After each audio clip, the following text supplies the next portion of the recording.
नमस्कार दोस्तों, आशा करता हूँ आप सब बहुत अच्छे होंगे। देखिए आज हम डिस्कस करेंगे 19 अक्टूबर का द हिंदू न्यूज़पेपर और PIB that is press information bureau का इंपॉर्टेंट करंट अफेयर्स। तो लीजिए गाइस स्टार्ट करते हैं। सबसे पहले बात करते हैं मिनिमम सपोर्ट प्राइस एमएसपी के बारे में, क्योंकि सरकार ने एमएसपी को हाइक किया है। 6 रबी क्रॉप्स के बारे में अगर हम बात करें 110 पर क्विंटल जंप किया है व्हीट के लिए, गेहूं के लिए। अब देखिए एमएसपी के बारे में अगर हम बात करें मिनिमम सपोर्ट प्राइस के बारे में, तो rate at which the government purchase crops from किसान, किसानों से सरकार जो खरीदती है जिस रेट पे, ठीक है, एमएसपी होता है वो मिनिमम सपोर्ट प्राइस है। ठीक है, खरीफ के बारे में अगर बात करें, देखिए दो प्रकार से फसलें की जाती हैं। खरीफ का सीजन आता है, रबी का आता है। ठीक है, तो देखिए खरीफ के बारे में अगर हम बात करें ना, खरीफ क्रॉप्स के बारे में, तो जैसे राइस हो गया, मेज, jowar, bajra, tur, moong, urad, cotton, jute, groundnut, soybean, ETC. ठीक है, 16 के आसपास होती है खरीफ क्रॉप्स की अगर बात करें। रबी के बारे में गाइस अगर हम स्पेशली बात करें तो देखिए व्हीट होता है, बार्ले है, ग्राम है, लेंटिल है, और उसके बाद में रैपसीड एंड मस्टर और सेफ्लॉर। अगर इस बार की बात करें ना, सबसे ज्यादा प्राइस किसके बढ़ाए गए हैं, तो देखिए 500 रुपए का इजाफा देखने को मिलेगा पर क्विंटल। अगर हम बात करें लेंटिन के बारे में, तो याद रखना चाहे तो रख सकते हैं, अदरवाइज आपको पता होना चाहिए कि भाई मिनिमम सपोर्ट प्राइस जो है कौन कितना क्या रखा जाएगा, मतलब तो कौन क्या रिकमेंड करता है, तो उसको रिकमेंड कर किया जाता है the commission for agricultural cost and prices. ये रिकमेंड करता है MSP for 22 mandated crops and fair and remunerative price for sugarcane के लिए। ठीक है, अब देखिए ये जो है ना commission for agricultural cost and prices, ये अटैच ऑफिस है under ministry of agriculture and farmer welfare में। ठीक है, तो ये बेसिक चीजें हैं, आपको बिल्कुल पता होना चाहिए। उसके बाद गाइज अगर हम बात करें तो देखिए श्रीलंकन ऑथर हैं, ठीक है, Shehan Karunatilaka wins Booker prize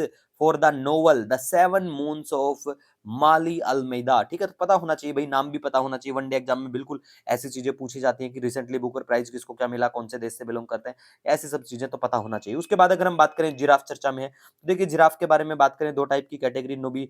अगर हम बात करें नूबियन जिराफ के बारे में, क्रिटिकली एंडेंजर्ड आयुषियन का अगर स्टेटस की बात करें, और रोथचाइल्ड जिराफ की अगर बात करें तो इंडेंजर्ड कैटेगरी में है। वैसे चर्चा में है क्योंकि देखिए ये बहुत कम हमारे देश में बचे हैं और इंटरब्रीड हो नहीं रहा है। ठीक है, तो इसी वजह से ये चर्चा में है, तो आपको बिल्कुल पता होना चाहिए।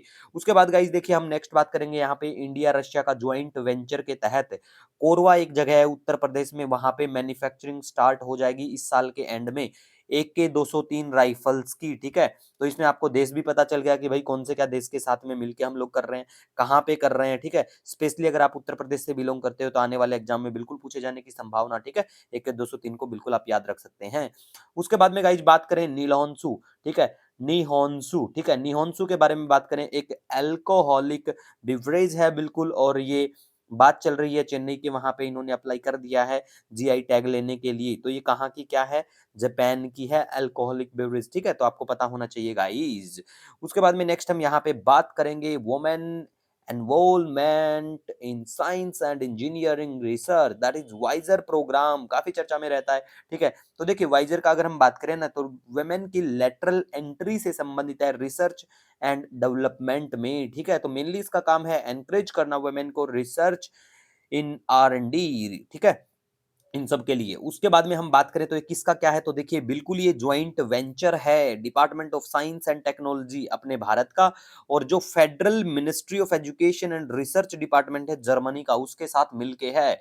इसके बाद में गाइज नेक्स्ट हम यहाँ पे बात करेंगे ग्रीवांस रेडरेशल इंडेक्स के बारे में। तो देखिए इस बार जो हमारा आधार वाला है, unique identity development authority of India, ठीक है, तो इन्होंने टॉप किया है सितंबर की अगर हम बात करें ग्रीवांस रेडरेशल इंडेक्स में, और इसको पब्लिश किया जाता है department of administrative reforms and public grievance के द्वारा। तो बेसिकली आपको पता होना चाहिए कि भाई ग्रीवांस रेडरेशल इंडेक्स कौन क्या लेके आता है। ठीक है, उसके बाद में गाइस अगर हम आज बात करें ना, तो देखिए September was fifth warmest in 143 year. ठीक है, ये किसने कहा, NOAA, आपको पता भी होगा ये क्या है भाई, NOAA ये है national oceanic and atmospheric administration. ठीक है, ये डिपार्टमेंट कहाँ का क्या है, यूएस बेस्ड है ये। ठीक है, इन्होंने कंफर्म किया है। तो ये बेसिक चीज आपको पता होना चाहिए, कौन सा क्या, पता चले कि भाई जर्मनी का है कहीं और का।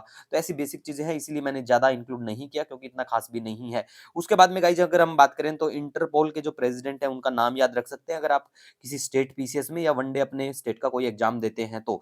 इनका नाम है अहमद अहमद नासिर अहमद नासिर अल राइसी। ठीक है, ये चर्चा में आए हैं तो इनका नाम इंटरपोल का पता होना चाहिए। इंटरपोल रिसेंटली काफी चर्चा में बना हुआ है। उसके बाद में देखिए गवर्नर को फिर से पढ़ लेना।